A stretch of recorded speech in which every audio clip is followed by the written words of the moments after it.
मुळा कैरीची आमटी नक्की करून बघा या सीझनला. कैरीचा सीझन सुरू झालाय आणि आपण बघतोय आमटी.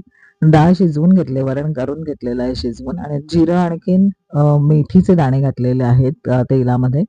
कढीपत्ता घातलेला आहे, थोडं किसलेलं आलं घातलेलं आहे, त्याच्यामुळे पण खूप छान चव लागते आणि हळद आणि हिंग. आणि आता ही कैरीचे एक 5-6 तुकडे मी घेतलेले आहेत. त्याचं साल काढून घेतले. आमटी थोड्या प्रमाणात करणार आहे म्हणून आणि खूप आंबट पण व्हायला नको कारण कैरी आंबट होती. त्याच्यामुळे एक 5-6 तुकडे त्याचे साल काढून घातलेत आणि मुळा एक अर्धा मुळा घातलेला आहे याच्यामध्ये.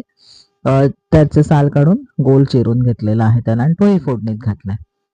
लाल तिखट, गोडा मसाला आपला, त्याच्यानंतर धना पावडर, जिरा पावडर, मीठ असं सगळं घालून तुम्ही बघितलं असेल इतकं छान, इतकं टेम्पटिंग लागते ही आमटी गरम गरम भाताबरोबर. गूळ घातलाय चवीला आणि ओला नारळ घातलाय आणि पाणी घातलेलं आहे.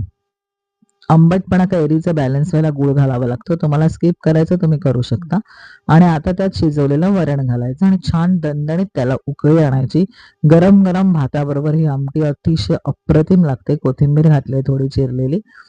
आणि ही नक्की कैरीच्या सीझनला करून बघा. आणि तुम्हाला आपल्या रेसिपीज आवडत असतील तर कमेंट करायला विसरू नका आणि लाईक आणि सबस्क्राईब सुद्धा करा. धन्यवाद.